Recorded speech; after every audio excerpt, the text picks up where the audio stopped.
What's happening, everybody? It's Sean with reactions to the classics, and today we got a reaction to Travis and their album, The Man Who, brought to us by a friend, longtime supporter, and patron of the channel, Ian. Thank you, Ian. Appreciate you.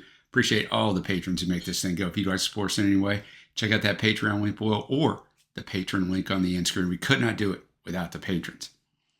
All right, Ian says, Travis are one of those bands that sum up an era, and that late 90s era was when I first properly got into music.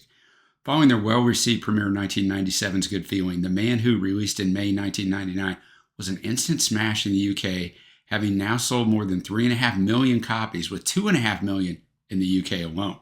9 times platinum. That's amazing. This was the band on the path to stadium headlining tours, which continue to this day, and won British Album of the Year in 2000. All right, I got some more background on them. They're a Scottish rock band formed in Glasgow in 1990, composed of Fran Healy, lead vocals and rhythm guitar, Dougie Payne, bass guitar and backing vocals, Andy Dunlop, lead guitar, banjo and backing vocals, and Neil Primrose on drums and percussion. Their name comes from the character Travis Henderson, played by the great Harry Dean Stanton, from the film Paris, Texas in 1984. I know of the film, but I've never seen it. The band released their debut album, Good Feeling, to moderate success, where it debuted at number 9 on the UK Albums Chart. This album, their second one, was much more successful, as Ian already alluded to. It spent 9 weeks at number 1 on the UK album charts, totaling 134 weeks in the top 100 of the chart. They have twice been awarded the Best Band at the Brit Awards and were awarded the NME Artist of the Year in 2000. 10 studio albums, including one just released in the year that I'm filming this, 2024. Let's talk about this album just a little bit more. It was the second studio album, as I mentioned. It was released in May of 1999. It was a musical change of direction from that debut album, which had more of a rockier tone. It initially received mixed reviews and sold slowly, boosted by the success of Why Does It Always Rain on Me and the band's appearance at the 1999 Glastonbury Festival. I'll get into more of that on that song. It brought the band international recognition, with retrospective reviews being more positive. It's funny, I run into this all the time, where publications or critics, individual critics in particular, will give an album a so-so review or a bad review, but then retrospectively, after the album had enormous success, they're like, oh no, that was a really good album. And I get that albums can grow on you, but yeah. It was among 10 albums nominated for the Best British Album of the previous 30 years by the Brit Awards in 2010, losing to What's a Story, Morning Glory by Oasis. Went to 8 in Australia, 1 in Scotland, 1 in the UK, and 135 in the US, where I live. Year-end charts in the UK, it was number 3, and the all-time sales charts in the UK, it's number 43. So you talk about a heavy hitter. It was produced by Niall Godrich, who, of course, did some stuff behind me here. I don't know if you can see it, depending on where you're looking over my head, but little OK Computer, little Radiohead stuff, and partially recorded at another producer, Mike Hedges' Chateau in France. The majority of the songs were written before the band's debut album was released. The title, The Man Who, is derived from the book The Man Who Mistook His Wife for a Hat in 1985 by neurologist Oliver Sacks. That is interesting. The album's sleeve notes include a dedication to film director Stanley Kubrick, who had died a few months prior to the album's release. Now, the critical acclaim, as I mentioned earlier, happens on lists and year-end awards. Select named this the best album of 1999. The album placed at year-end publications such as Melody Maker, Mojo, NME, and Q, all of them high on the year-end. It also won the Best Album at the 2000 Brit Awards, as I mentioned, with Travis being named Best British Group. At the Novella Awards, Travis frontman Fran Healy won the awards for Best Songwriter and Best Contemporary Song for Why Does It Always Rain on Me?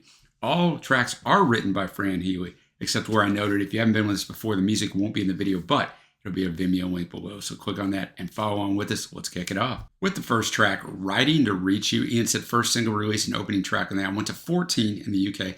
Charming song in the video, where all the budget must have been spent on hiring a Spitfire. Ian rates every song, which I love. He gives it 8.5 out of 10. I found it was written by Fran Healy, who admitted he had written this song while listening to 7475 on the radio and took the guitar chords from Oasis's Wonderwall and Do You Know What I Mean? The single was the group's first release in Japan and Australia. It also earned them their first appearance on Top of the Pops. Well, Ian alluded to the video, and we're going to watch the video on this one. I'm going to have the lyrics up as always. I'm going to watch the video, of course. Thanks again, Ian. All right, Writing to Reach You.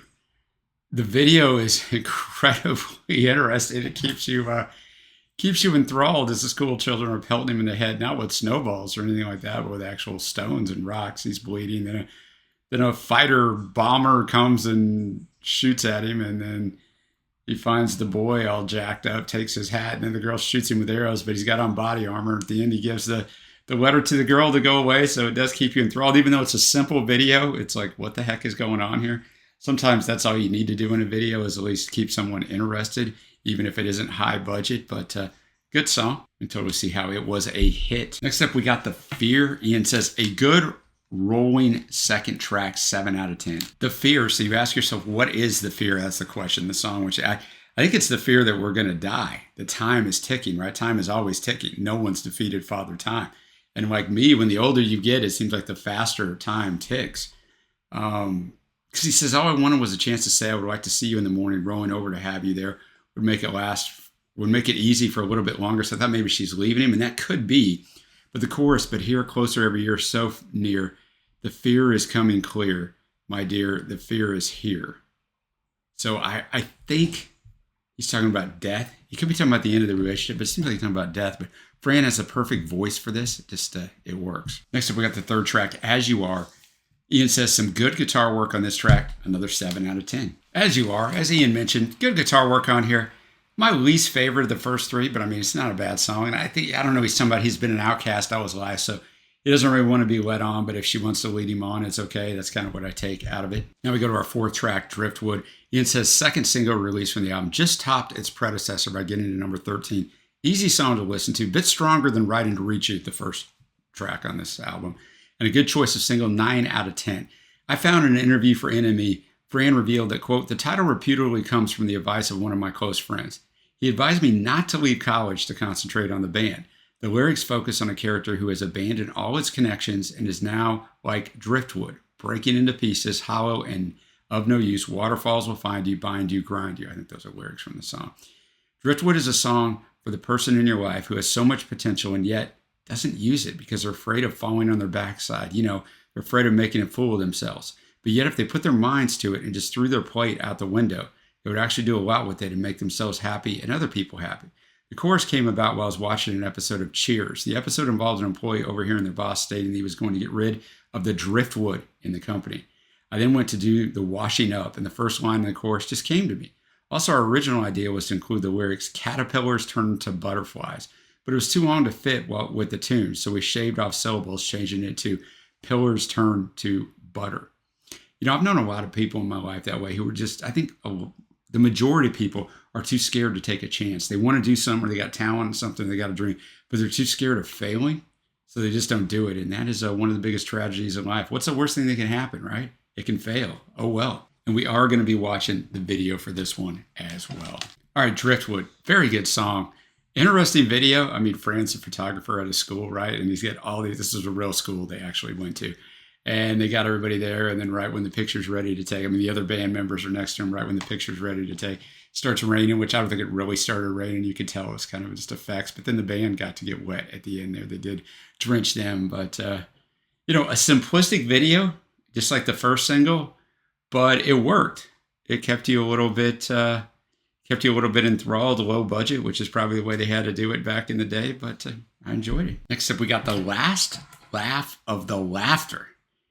Interesting song, Ian says, with a funky bass kicking in briefly at 2 minutes with a Latin feel, but not enough to make me go back and listen. Not a bad song. Interesting with the French line in there is my life, all my life. I mean, there's a few other French lines, but the one that keeps repeating. This is either a breakup or also the end of life. It's one of the two. I mean, it works. I think it could have been better to actually change the arrangement up a little bit, but I mean, it's not bad. All right, next up we have Turn. Ian says the fourth and final single from the album. The song made it to number 8 in the UK chart, so they're just slowly moving their way up on the back of the previous 3 strong singles. The song doesn't start in the video until 110 and has a nasty ending, not for the squeamish, so we are watching the video. An anthemic song, which although good, isn't great in my mind. Still gives it an 8 out of 10. All right, be prepared, boys and girls. You've been warned by Ian that the ending might not be for you. All right, Turn. Another simplistic video that keeps your attention. He's trying to do this push-up contest, I guess, for 12 hours. It's very hard for me to understand the Scottish accents in the beginning, and you know, it's totally implausible to do all this, but that's beside the point. And at the end, they're chasing someone. And I don't know what the idea there is, but I mean, Fran can't stand up and run because this man's been holding his push-up for him for all these hours. But a really good song. And once again, an engaging video from a simplistic premise. All right, now we get to the song that changed it all, as we like to say. Why Does It Always Rain on Me? Ian says the third single made it to the top 10 just, and is my favorite track on the album. This is one of those tracks that everyone knows and gets played at wedding parties. Great song with upbeat melody at odds with the lyric. A great sing-along chorus make this a simple and effective song, 9 out of 10. There's a lot that goes into this song, and I'm not going to, go into all of it. Now, Fran started writing this song while he was on a holiday in Israel. He was looking for some winter sun when his accountant suggested he go there because it's known for its hot weather even during the winter time. However, on the way to Israel, it began to rain, which lasted until he left a week later. He said that the line, "Is it because I lied when I was 17, refers to the time when he lied about his age to get a job behind the bar at the biggest club in Glasgow in 1989. Hey, man, he's lying to try to make a living, right? The rest of the song was written 6 months later in Madrid at 1 o'clock in the morning. He had just spoken to his manager on the phone, who assured him that his career was taking off, but he felt things were not working for him, and he wrote the lines, "I can't sleep tonight. Everybody's saying everything is all right, and I can't stand myself," which refers to him hating himself as well as not being able to stand up. "I'm being held by the invisible men," refers to people in the music industry who propped him up as well as holding him up like robbers. Now, here's how this song took off, and in turn how Travis took off. When they were performing the song at the 1999 Glastonbury Festival, it was sunny for several hours, and as soon as they started to sing the song, when the first line was delivered, it started to rain, and it stopped at the end of this song. So it became the talking point of the festival. Now, Fran said that night they were so upset because it started raining and they felt like they sounded horrible, and that was going to be the end of them. And then he turns on the TV and they're talking about this performance, and this became such a talking point that it catapulted them. I'm telling you, man, it's weird in life, right? How the weirdest happenstance can turn your life into a totally different direction. All right, we're going to watch the video for this one. All right, Why Does It Always Rain on Me? A fantastic song. I've only ever heard a couple times in my life here in the U.S., but it's a fantastic song. And the video is definitely a step up just in the way it's done. It's interesting. Fran's locked in the trunk. Fran's always taken punishment in these videos. Like for the last video, for the push-ups, that would have been a brutal video, quite honestly, to film it.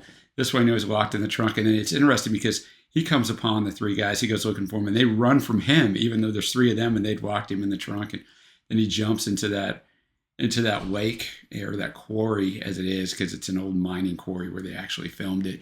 And then they crawl up, and they're filming, or they're playing it live while they're soaking wet, which would suck. And then the scene switches and they're dry, but then it pans out and they're on that barge in the lake. So it's a very interesting video, very well done, very clever. So song is fantastic. Next up, we have Love.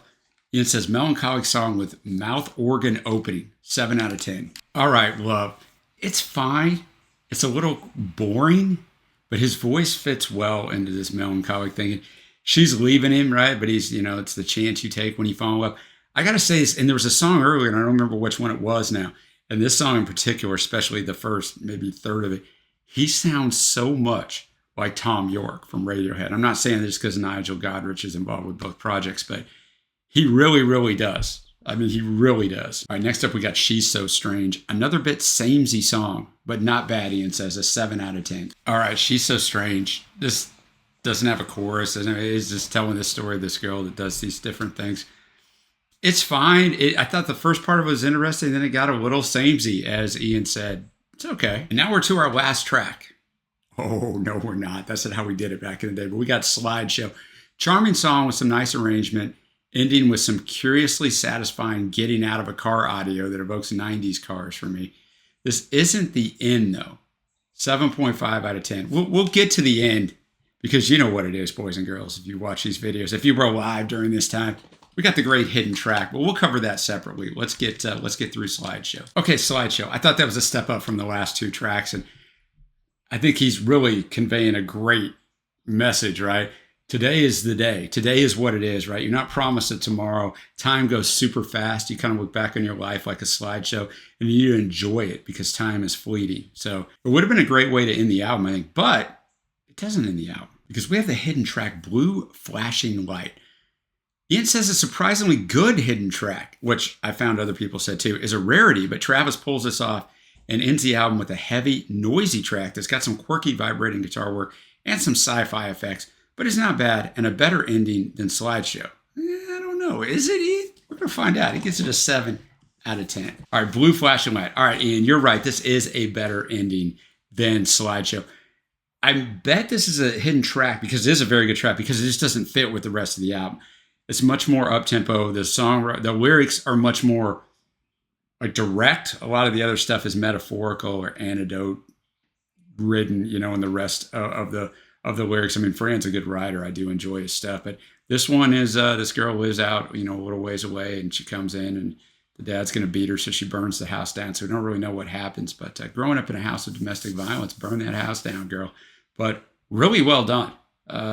Probably even higher than a 7.5 out of 10 for me, but I see how it's different from the style of the album, so I guess that's why they hit it. All right, now we're going to get to my favorite tracks. Honorable mention, Riding to Reach You, The Fear, and this last track, the hidden track, Blue Flashing Light. I can tell you in the history of this channel, I've never had a hidden track as one of my honorable mentions or faves, and probably never will again, but who knows. Faves are going to be Driftwood, Turn, and of course, Why Does It Always Rain on Me? Before we get to my final score, let's get to Ian's final thoughts. He said this brilliant second album from Travis deserved to sell well, and it did. It came at the end of the Britpop era, and in my view was the best Britpop album of 1999. Though the competition wasn't as fierce as in the mid-90s, an 8.0 out of 10. I say this all the time on this channel, like, if I'd have been exposed to this kind of music in the 90s, I wouldn't have turned away from popular music so much, because this is fantastic, man. And I'm going to actually be right there with Ian. I thought about going a little higher, which I do sometimes on Ian's stuff, but I'm going to be right there at an 8.0 out of 10. Nothing was bad. There were 3 or 4 songs that, were okay, but the highs were pretty high. Songwriting's good, like Fran's voice. So, all right, guys, let me know what you think of this classic down below. Is it Travis's best album? I have no idea. Well, let me know. Let me know your favorite tracks. And until next time, guys, I will see you.